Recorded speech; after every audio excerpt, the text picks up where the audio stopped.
Hello students, आज हम लोग पीएनसी के अंदर बहुत सारे प्रॉब्लम्स करेंगे जिससे कि आपको कॉन्फिडेंस आए। जनरली पीएनसी में कॉन्फिडेंस की कमी रहती है। बच्चे जो प्रैक्टिस करते हैं नॉर्मल दिनों में उसमें आंसर्स सही नहीं बैठते हैं उनके नॉर्मल प्रैक्टिस में, तो सोचते हैं कि इस क्वेश्चन को करने से कोई फ़ायदा नहीं है, बार बार आंसर गलत हो रहा है तो इसका मतलब है कि इसको हटा दें। तो ऐसा नहीं है। अगर आप सभी चीज़ें जो आपने ढंग से करी है और चीज़ों को थोड़ा पेशेंटली सॉल्व करेंगे तो आपका क्वेश्चन ज़रूर सही होगा और इसका एक इम्पैक्ट इस पे पड़ेगा कि आपको प्रोबेबिलिटी के क्वेश्चंस में भी पीएनसी की कई बार आवश्यकता पड़ती है। तो अगर आप पीएनसी ठीक रखोगे तो प्रोबेबिलिटी के अंदर भी आपको फ़ायदा मिलने वाला है। ठीक है ना। बात ये है कि आप चीज़ों को सोच के करो, पहले आंसर मत निकालो। क्विकली आंसर निकालना, यहाँ कोई रेस नहीं चल रहा है कि हम तुरंत आंसर निकाल दें।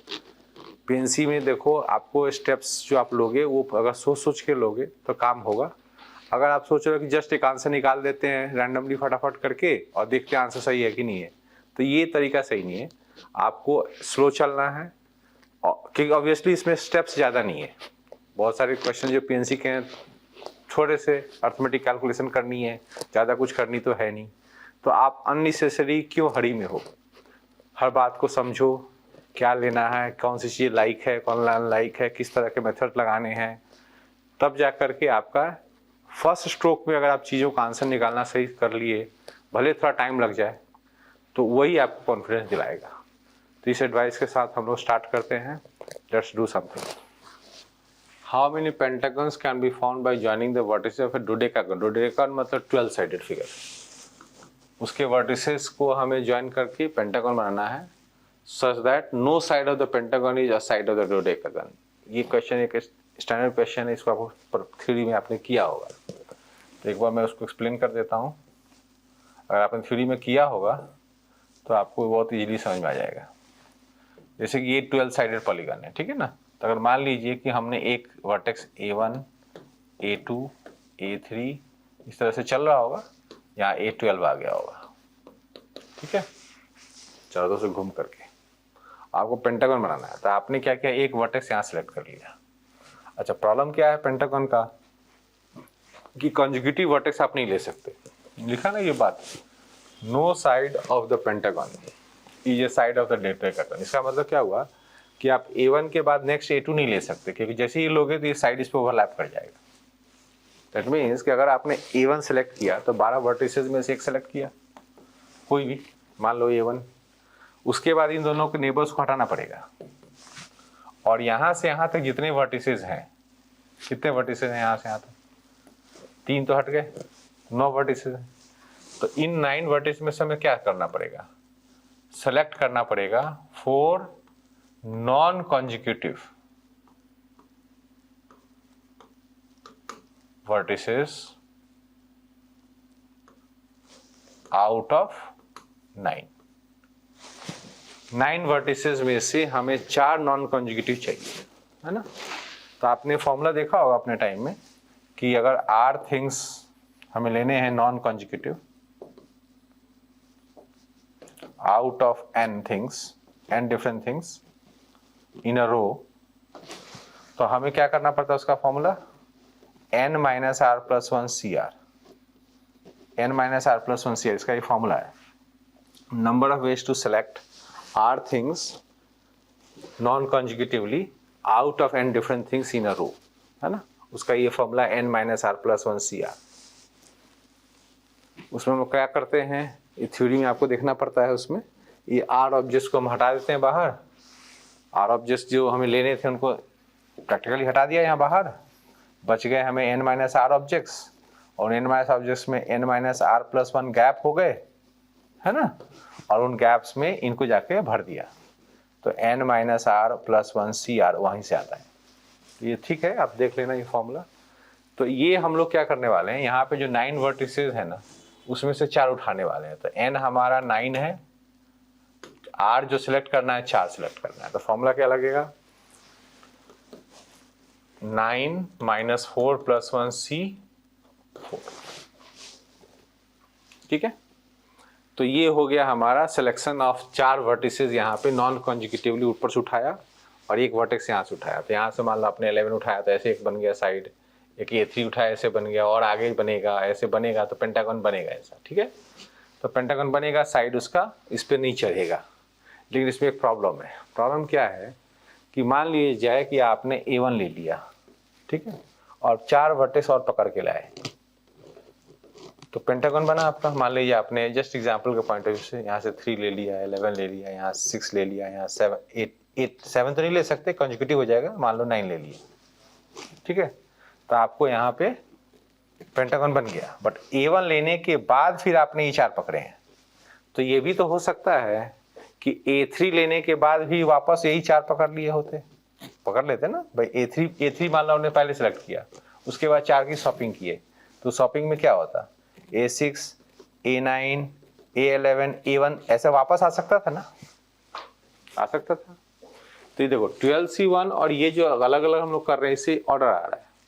A1 के बाद 4, A3 के बाद 4, A6 के बाद 4, F9 के बाद 4, A11 के बाद 4, मतलब 5 बार हम लोगों ने वही सेम पेंटागन पकड़ लिया। इसलिए हमारे इस कैलकुलेशन को 5 से डिवाइड करना पड़ेगा, then will get the answer, है ना। तो ये डेटा शायद 36 आएगा, आप चेक कर लेना।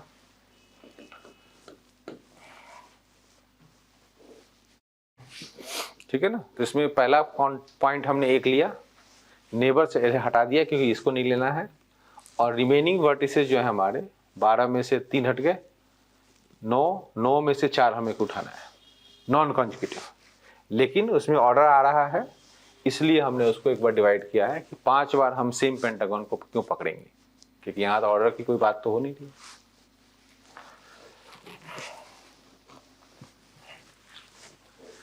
How many ways can a team of 6 horses be selected out of a stud of 16 horses so that there shall always 3 out of this? मतलब इसमें से 3 लेना है, ये 6 horses में से 3 लेना है, और उसके बाद कितना लेना, और 3 more from other 10 horses, ठीक है ना। इनमें से 3 और 3 अदर 10 horses में से, ठीक है। तो ठीक है, लेकिन इसमें कंडीशन लगा रखा है इन्होंने कि ये सब एक साथ नहीं आ जाना चाहिए। तो एक काम करते हैं, इनको लेते हैं, 3 लेते हैं इसमें से, तो 63 मैंने ले लिया। अब इसमें ये आ सकते हैं, मान लो A डैश और B आ गया, तो वो घटा देते हैं। तो इसको मान लीजिए हमने ऐसे किया, A डैश और B का केस, ये केस कितना होगा, ये घटाएंगे, और उसके बाद फिर 3 मोर हॉर्सेस हम ले लेंगे यहाँ से। तो 3 मोर हॉर्सेस 10 में से लेने हैं, तो 10C3 इधर कर देंगे। अब ये कैलकुलेशन रह गया है कि आपने A डैश ले लिया जिनको नहीं लेना था, और एक हॉर्स और ले लिया, तो आपके पास यहाँ 3 ग्रुप्स हैं, 3 पेयर्स हैं। तो एक पेयर आपने मान लो सिलेक्ट किया जिसके नाम पे A डैश आया, ठीक है। फिर मेरे बच जाएंगे, ये मानो ले लिया आपने, तो मेरे 4 घोड़े बच जाएंगे, तो उनमें से एक उठाया 4C1।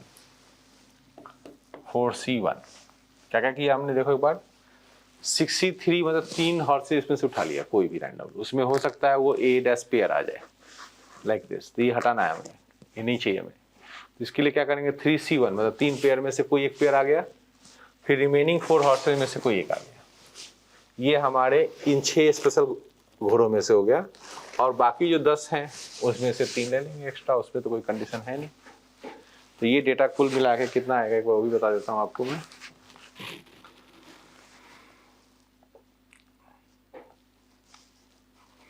ये 960 आएगा,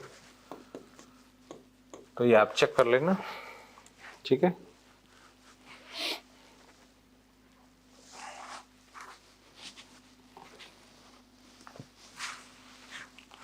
Boxes numbered 1, 2, 3, 4 are kept in a row, ठीक है, and they are necessarily to be filled with either red, blue, green, red और blue ball। रेड बॉल या ब्लू बॉल से भरना है, रेड और ब्लू, ठीक है।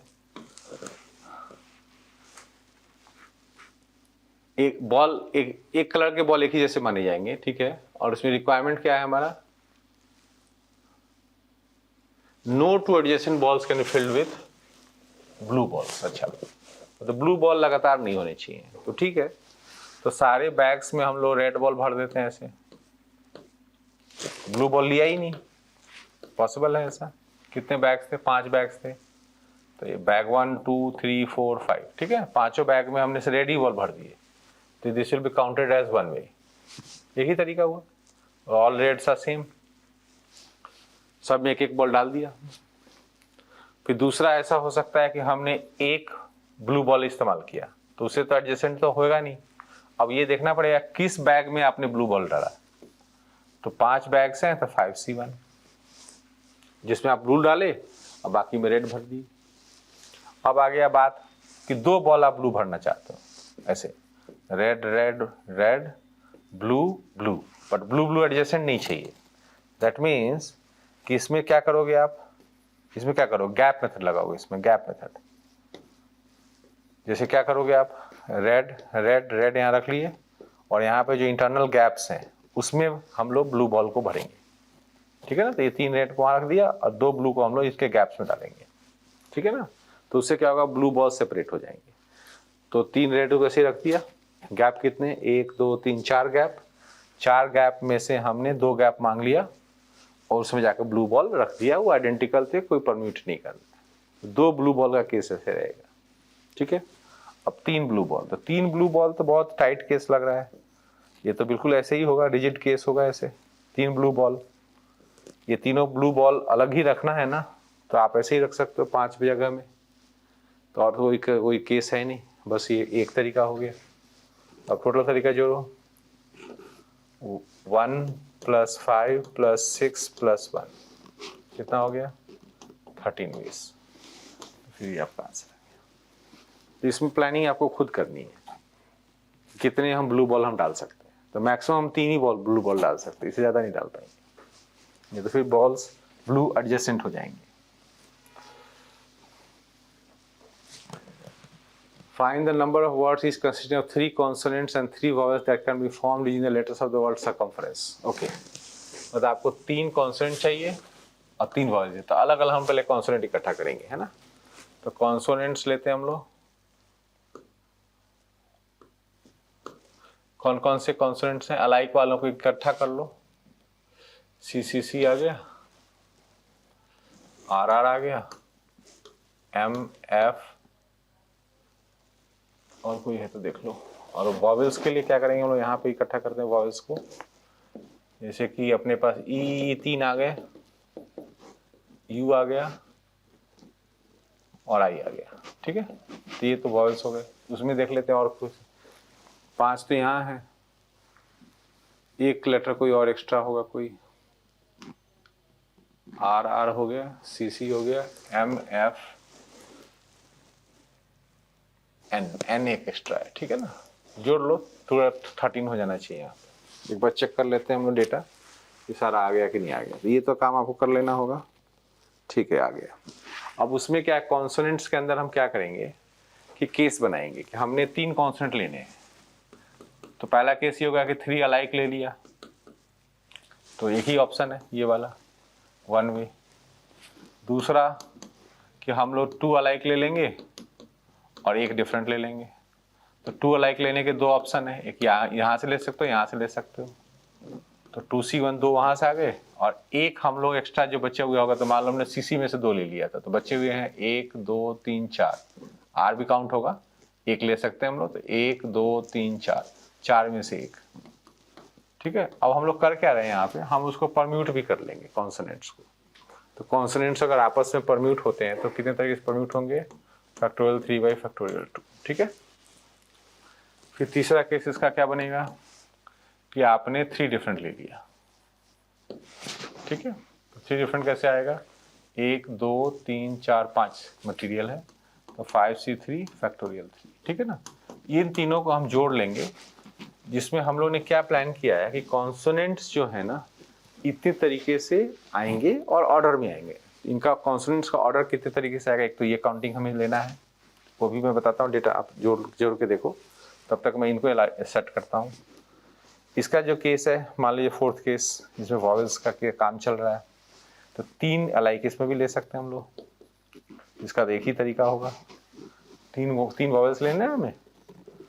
और यहाँ पे आपका नेक्स्ट क्या होगा, 2 अलाइक 1 डिफरेंट। तो इसको देख लेते हैं कितना हुआ, 2 अलाइक तो यहीं से उठेगा, तो एक डिफरेंट किस में से उठेगा, इनमें से 2C1। और ऑर्डर में डालेंगे फैक्टोरियल 3/फैक्टोरियल, इसको ऑर्डर में डाल रहे हैं हम लोग, ध्यान रखना है, we are putting it in order. और नेक्स्ट केस ये हो सकता है कि 3 डिफरेंट ले लिया जाए, 3 डिफरेंट है ही है 3, इसका लिख लेंगे 3 फैक्टोरियल। तो इसमें हम लोग निकालेंगे वॉवेल्स का ऑर्डर। तो ये जो दोनों क्वांटिटी है ना, इसको आप पहले काउंट कर लो। तो ये आ रहा है आपका 85, मान लो ये परम्यूटेशन ऑफ कॉन्सोनेंट्स मान लो 85 हो गया, ये परम्यूटेशन ऑफ वॉवेल्स मान लो ये आपका 13 हो गया। ठीक है, ये आप चेक कर लो ना। अभी तक वर्ड नहीं बना है, अभी हमने 3 कॉन्सोनेंट्स को ऑर्डर में लाए हैं, 3 वॉवेल्स को भी ऑर्डर में लाए हैं। अब हमारा काम क्या है? अब हमारा काम ये है कि आप एक 6 स्पेस का बॉक्स लो। ठीक है, अब इस स्पेस में जाओ और टिक लगाओ कि कहाँ पे मैं कॉन्सोनेंट्स लूंगा। 63। अब यहाँ पे आप डिसाइड कर रहे हो कि मैं कॉन्सोनेंट भरूंगा यहाँ पे, और रिमेनिंग जगह पे मैं वॉवेल भरूंगा। ठीक है, तो कॉन्स्टेंट्स को आप ऑर्डर में ले आओगे और यहाँ भरने के लिए, यहाँ पे कॉन्स्टेंट भरने के लिए ऑर्डर में लाओगे इस तरीके से 85 वेज में। और जो खाली जगह बच जाएगा वहाँ पे भी वॉवेल्स ऑर्डर में लाओगे इन 13 वेज। तो ये permutation of consonants and permutation of vowels की यहाँ पे आवश्यकता है। तो 63 20 होता है इंटू 85 इंटू 13, ये आपको नंबर कैलकुलेट करना है। तो ये आएगा 221 00 या 000, पता नहीं कितना जीरो आता है, ये मैं कैलकुलेशन देख के बताता हूँ, ये आप कैलकुलेट कर लेना। 00 आता है 2221 00। ठीक है ना, तो इस तरह का आपका आंसर आएगा। हमने क्या किया, पहले कॉन्स्टेंट्स को सेट किया डिफरेंट तरीके से, उसको ऑर्डर में ले लिया। ऑर्डर में ले चुके हैं हम लोग कॉन्स्टेंट्स को, ये हमें नहीं पता कि हम लोग कहाँ भर रहे हैं। यहाँ भी वॉवेल्स को भी हमने ऑर्डर में ले लिया है। यहाँ पे जाकर के फिर हमने 63 जो है ना, यही मिक्सिंग का काम कर रहा है। कॉन्सोनेंट्स और वॉवेल्स आपस में मिक्स होंगे तब तो वर्ड बनेगा। तो 63 मतलब रिजर्वेशन हुआ 3 प्लेस का जहाँ पे कॉन्सोनेंट भरे गए, और जो रिमेनिंग प्लेस है उस पर वॉवेल्स भरे जाएंगे। ऑर्डर हम पहले से तैयार करके ला रहे हैं उधर से।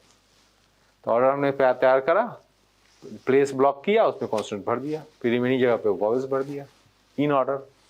तो इस तरीके से आपका काम ही होता है। How many solutions are there in order positive integers of the equation this? Okay, तो 2160 लिखने में दिक्कत आया तो मैं इसको m नाम दे देता हूँ। तो इक्वेशन क्या है, xy is equal to m times x plus y. तो यहाँ से मैं y सॉल्व करता हूँ, तो mx upon x minus m। ठीक है, m मैं भर लूंगा बाद में, अभी मैं ऐसा लिखता हूँ। अब इसको मैं ऊपर से x हटाऊंगा डिवाइड करने के पॉइंट ऑफ व्यू से, तो ये कुछ ऐसा हो रहा है। ये आ रहा है आपका m प्लस m स्क्वायर, यहाँ ऐड करना पड़ेगा तभी तो डिवाइड होगा। तो m square upon x minus m, ये मतलब y जो है is now equal to 2160 square divided by x minus 2160। ठीक है, अब आपको क्या डिसाइड करना है कि x और y दोनों इंटीजर्स हों। तो ऑब्वियसली ये जो नंबर नीचे है ये डिवाइजर होना चाहिए किसका, 2160 स्क्वायर का होना चाहिए ना। अगर इसको डिवाइड कर लेगा ढंग से तो ये एक इंटीजर बनेगा, और वो इंटीजर पॉजिटिव इंटीजर इसमें जुड़ करके आंसर आएगा y का, है ना। तो इसके पॉजिटिव डिवाइजर्स कितने हैं ये हम देख लेते हैं, है ना। और यहाँ से आपको दिख रहा होगा रिक्वायरमेंट कि अगर आपको x और y पॉजिटिव इंटीजर्स हैं तो x को m से तो बड़ा लेना ही पड़ेगा ना, x को 2160 से तो बड़ा लेना ही पड़ेगा, तभी तो y पॉजिटिव आएगा। 2160 से बड़ा लेंगे हम लोग, जो भी डिवाइजर्स हम लेंगे यहाँ से, मान लो हमने 1 लिया तो x की वैल्यू हो गई 2161, इस डिवाइजर का नाम मान लो 1 हुआ तो x की वैल्यू हो गया 2161। ठीक है ना, तो उस तरह से अपने x की वैल्यू सेट होगी, और जैसे ही x डाला जाएगा 2161 तो उसके हिसाब से फिर y भी फिक्स हो जाएगा।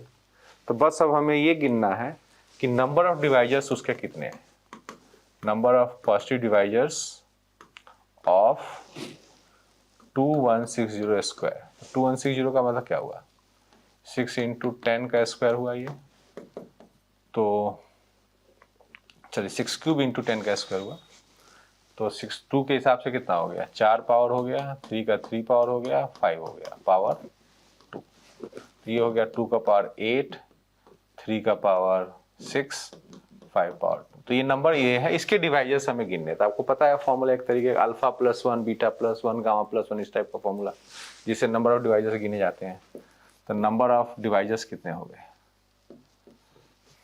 वो हो गए आपको 8 प्लस 1, 6 प्लस 1 और 2 प्लस 1।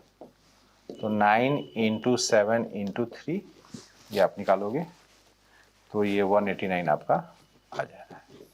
ठीक है ना? तो इतने पॉसिबिलिटी होगी आपको। यहाँ पे इतने डिवाइजर्स डालोगे आप, जितनी बार ये डालोगे उतने एक्स भी तैयार होंगे। एक्स ऑब्वियसली उस डिवाइजर में प्लस ये जोड़ के आएगा 2160 और वाई का कोरस्पॉन्डिंग वैल्यू आएगा। तो इतने सॉल्यूशंस इस इक्वेशन के निकलेंगे order pair.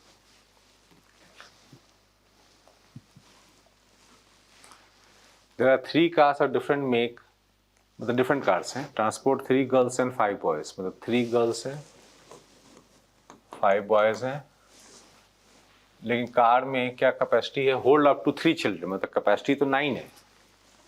Car can carry 9 people, 9 people है ना, इतने कैरी कर सकते हैं। लेकिन हमारे पास शॉर्ट है, एक शॉर्ट है, एक कम है। ठीक है, तो मान लो हम लोग एक वैकेंट सीट मान लेते हैं। एक vacant seat, we can consider a vacant seat, मतलब एक डमी पर्सन मान लो, एक डमी सीट ले लो, डमी पर्सन ले लो। वो डमी पर्सन वहाँ पे पुतला टाइप का जो उस जगह पे बैठा देंगे, तो 9 हो जाएंगे हमारे। ये हम डमी इसलिए रख लिए, ये वैकेंट सीट का नाम होगा जब किस कार में वैकेंट जा रहा है उसके हिसाब से। अब रिक्वायरमेंट क्या है? इन विच दे कैन अकोमोडेट 2 और 3 girls assign to one of the car sister. 2 और 3 गर्ल्स इनको कोई दिक्कत नहीं है। इसका तो इनको दिक्कत क्या है? इनको दिक्कत 1 गर्ल तीनों कार में चला जाए तो दिक्कत है इनका।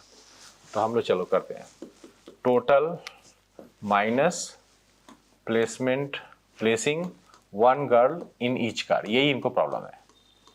2 गर्ल एक साथ रख सकते हैं, लेकिन एक गर्ल तीनों में डाल दिया तो ये गड़बड़ केस लग रहा है। If you are placing 1 girl in each car, ये केस हमें हटाना पड़ेगा। चलो, तो सबसे पहले हम लोग, तुमको आगे कितने लोग को परम्यूट करोगे आप? 8 नहीं, ये डमी भी रखेंगे हम लोग, 9 लोग ही लेंगे हम लोग। ठीक है ना? तो 9 लोग के 3 डिवीजन करेंगे हम लोग, 3 फैक्टोरियल 3 फैक्टोरियल 3 फैक्टोरियल। अब जब इक्वल साइज होता है तो 1 फैक्टोरियल 3 और डिवाइड करते हैं हम लोग। ये डिवीजन इनटू ग्रुप्स आपने पढ़ा होगा। तो 9 आइटम्स को हम 3 ग्रुप में डिवाइड कर देते हैं। वैकेंट भी उसमें है। अब किसी कार में वैकेंट जाएगा वो। अब ये कार में जाने के लिए क्या करना पड़ेगा? इसको परम्यूट करके भेजना पड़ेगा फैक्टोरियल 3। आपने ये बंडल बनाए, डिवीजन किया कि कौन बॉयज कौन गर्ल्स, 3 ग्रुप बना लिए। अब उसको डिफरेंट कार्स हैं, डिफरेंट मेक लिखा है ना उसमें, तो डिफरेंट कार्स के अंदर परम्यूट करोगे फैक्टोरियल 3 वेज में। Now placing 1 girl in each car, तो ऑब्वियसली कर लो, गर्ल को परम्यूट कर लो तीनों कार में फैक्टोरियल 3। पहले गर्ल्स को यहाँ वहाँ सबसेट कर दो। अब बच गए कितने? 5 बॉयज और 1 वैकेंट सीट, यही बचा ना। तो इसको 6 आइटम समझा जाएगा। 6 को डिवाइड करेंगे हम लोग 2-2-2 में, है ना। एक गर्ल सब में डाल दिए, तो अब 2-2-2 बॉयज डालेंगे। अब बॉयज या वैकेंट सीट जो भी हो, तो 2 फैक्टोरियल 2 फैक्टोरियल 2 फैक्टोरियल फैक्टोरियल 3। ये आपको पता है ना कि ये एक फैक्टर हम एक्स्ट्रा लगाते हैं जब इक्वल साइज चलता है डिवीजन का। और फिर हम इन बॉयज को जाकर के इन ग्रुप्स ऑफ बॉयज को जाकर के 3 कार में परम्यूट करके डाल देंगे। क्या किया हमने? 3 फैक्टोरियल में पहले ये तीनों गर्ल्स को परम्यूट कर दिया, तीनों कार में एक।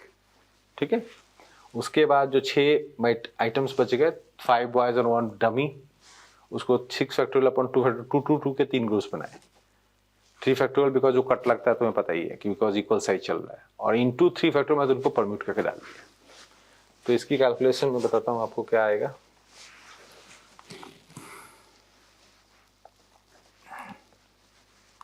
तो ये आएगा आपका 1680 माइनस 540। तो ये आएगा आपका नेट आंसर 1140। तो ये आपका आंसर है।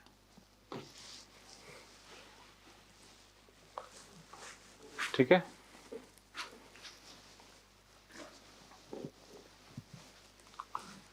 नंबर ऑफ नॉन नेगेटिव मतलब होल नंबर हुआ, x y z belongs to whole number. Integral solutions of this equation. तो इसमें एक चीज नोटिस करो, ऐसे हम बहुत सारे क्वेश्चन सॉल्व करते हैं इसमें, लेकिन ये कोफिशिएंट आने से हम डिस्टर्ब हो जाते हैं।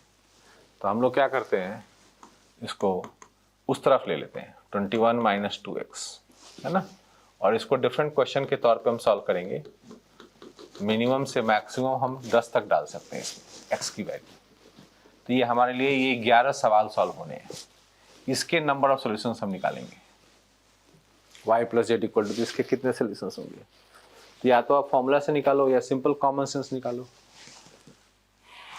कि भाई इसको 0 दिया, इसको रिमेनिंग दे दिया, इसको 1 दिया, इसको रिमेनिंग दे दिया, ऐसे करके उस तरह से आप गिन सकते हो। या फिर एक फॉर्मूला होता है हमारे पास, number of ways to distribute, ये जैसे कि हमारे पास इतने बॉल्स हैं इनटू 2 बॉक्सेस, उसका क्या फॉर्मूला होता है, n minus r plus 1 CR, ये फॉर्मूला होता है।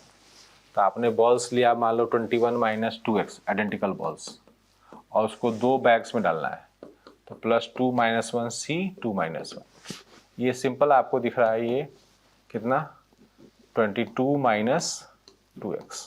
इतने वेज में हम इसको सॉल्व करेंगे, तो वैसे भी दिख जाता है आपको। 21 माइनस 2x तो वैसे था ना, 0 से स्टार्ट करके जाते 21 माइनस 2x तक, तो 22 माइनस 2x तो वैसे भी आ जाता है।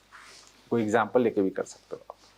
तो एक क्वेश्चन सॉल्व करने का ये तरीका होगा। अब टोटल नंबर ऑफ सॉल्यूशन चाहिए, तो टोटल में हम लोग क्या करेंगे, इस सॉल्यूशन की मात्रा को फॉर सभी x, जितने x हमारे पॉसिबल केसेस थे उसके हिसाब से हम जोड़ देंगे, टोटल नंबर ऑफ वेज इससे आ जाएंगे।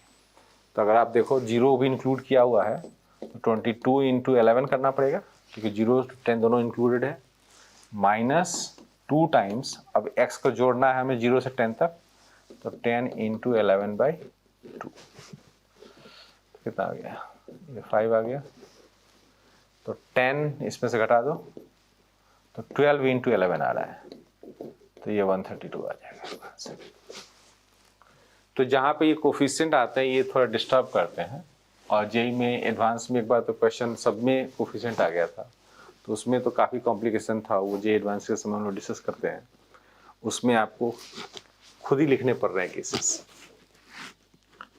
तो उसमें टाइम लगता है ज़्यादा। बट इसमें एक कोफिशिएंट था तो हमने क्या किया, उसको उधर शिफ्ट करके नॉर्मल तरीके से सॉल्व कर लिया। लीनियर इक्वेशन सॉल्व करने का जो फॉर्मूला होता है होल नंबर वाला, वो ये वाला आपको पता होगा, ये आपको यूज करना चाहिए।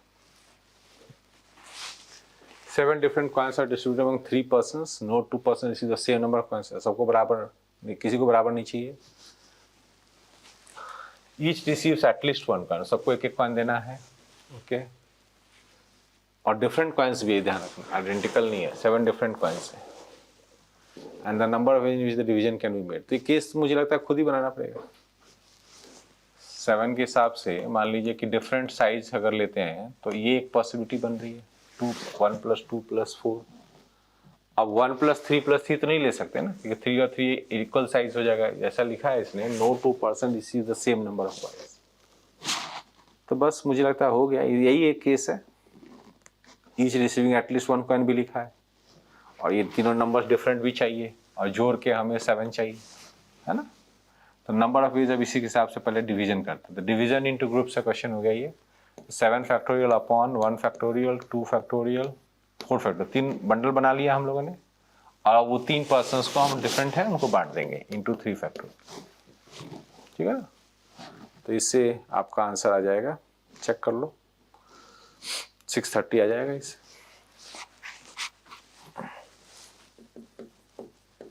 तो एक ही केस है इसमें, 1 2 4 जो है दैट इज ओनली 1 केस, और कोई केस तो इसमें आ नहीं रहा है।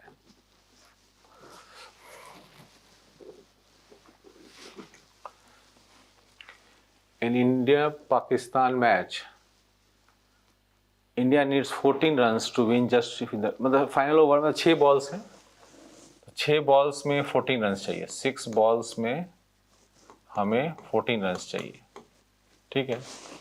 India just manages to win the match, 14 run ही उसको स्कोर करना है, उससे ज़्यादा नहीं, कम भी नहीं, 14 रन बनाने हैं उसको। Assuming that all the runs are made off the bat and the batsman cannot score more than 4 runs, okay। तो रन का जो पॉसिबिलिटी है, या तो हर बॉल पे 0 1 2 3 4 मैक्सिमम 4 रन बना सकते हो आप हर बॉल पे। तो एक काम करते हैं हम लोग, सभी बॉल्स का हम लोग डेटा ले लेते हैं कि फर्स्ट बॉल में हमने x1 मार्क्स उठाए, x1 रन्स उठाए, सेकेंड बॉल में x2 रन उठाए, थर्ड बॉल में x3 रन उठाए, ऐसे। तो 6 बॉल होने हैं, 6 बॉल्स में हम लोगों ने जोड़ करके 14 रन उठाए, है ना। और इसमें जो वेरिएबल हमारा xi है, सारे वेरिएबल 0 से 4 के बीच में है, ठीक है। तो इंडिया इस तरीके से 14 रन इकट्ठा कर लेगा। अब उसमें एक थोड़ा सा लैंग्वेज इशू हो सकता है कि क्या हमारा मैच 6 बॉल से पहले भी खत्म हो जाएगा या छठे बॉल पे ही खत्म होना है। तो ऐसा कुछ लिखा नहीं है इस क्वेश्चन में, तो हम मान के चल रहे हैं कि 6 बॉल से पहले भी मैच खत्म हो जाए, मतलब 5 ही बॉल में स्कोर हो जाए, तो ऐसा मान के चल रहे हैं, ठीक है। तो उसके हिसाब से अगर हम देखें तो कोफिशिएंट अप्रोच लगाएंगे हम लोग। कोफिशिएंट ऑफ x का पावर 14, मतलब 14 रन बटोरने हैं। इन फर्स्ट बॉल का क्या स्थिति है, फर्स्ट बॉल का, तो 1 प्लस मान लिया जाए, ये हम लोग पॉलिनोमियल बनाते हैं इस तरह का जनरेटिंग फंक्शन, तो मैक्सिमम x पावर 4 तक हम जा सकते हैं, मैक्सिमम मार्क्स इतना तक जा सकते हैं, 0, 1, 2 से लेकर 4 तक। ये x1 के करस्पॉन्डिंग हो गया। ऐसे हमें सभी के बारे में बस सोचना है, सभी 6 बॉल्स के बारे में सोचना है। I hope you understand this generating function. इसके जो पावर्स होते हैं वो हमारे रन्स डिक्लेयर कर रहे हैं। टोटल रन की संख्या हमें 14 चाहिए, है ना। तो इस क्वेश्चन को सॉल्व करेंगे तो हमारे नंबर ऑफ एज आ जाएंगे। तो इसको पहले जोड़ना होता है, 1 minus x power 5 raise to power 6, ये एक जीपी है। और इसको सॉल्व करेंगे हम लोग, 1 ऊपर वाला बाइनोमियली खोल लेते हैं, 6e1 x power 5, 6e2 x का पावर 10 और नीचे 1 माइनस x का पावर -6, ठीक है ना। अब इसमें से कोफिशिएंट x पावर 14 निकालना है, तो 1 के करस्पॉन्डिंग आपको निकालना पड़ेगा इसमें से x पावर 14, इसके करस्पॉन्डिंग निकालना पड़ेगा 5 इधर ऑलरेडी है तो उधर से निकालना पड़ेगा x पावर 9, और इसमें से निकालना पड़ेगा 10 इधर है तो उधर से निकालना पड़ेगा x पावर 4। तो 3 क्वेश्चन उसमें से सॉल्व करना है। तो पहला क्वेश्चन का आंसर क्या रहेगा, अगर आप उसमें से सॉल्व कर रहे हो और 14 मांग रहे हो तो 14 का उसका फॉर्मूला क्या होता है, 14 प्लस 6 माइनस 1 c 6 माइनस 1।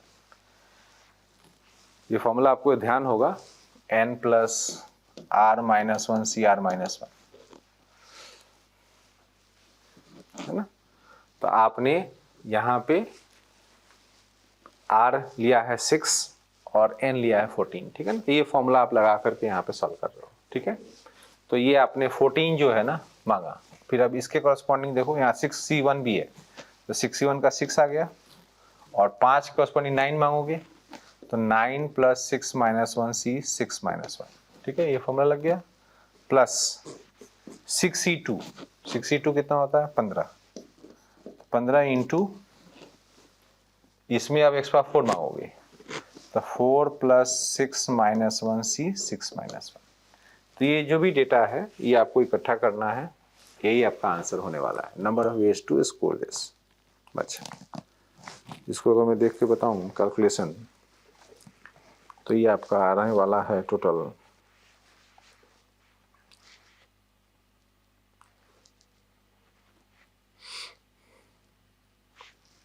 1506। ये आप कैलकुलेट करके देख लेना, 1506 इसका आंसर आने वाला है, ठीक है ना। तो ये आप कैलकुलेट कर लेना, 19c5 minus 6 into 14c5 plus 15 into 9c5, ये आप कैलकुलेट करोगे तो इतना आ जाएगा, ठीक है। तो कोफिशिएंट अप्रोच है, ये आपको सीखना पड़ेगा, क्योंकि जब भी कोई क्वेश्चंस में, जैसे ये जो 4 है ना, ये कम पड़ गया है ना 14 से, तो आपको ये मेथड लगाना पड़ेगा। 14 के कंपैरिजन में 4 कम पड़ गया, ये जनरल वेरिएबल होता तो हम लोग का फॉर्मूला एक डायरेक्ट होता है वो लगा देते हैं।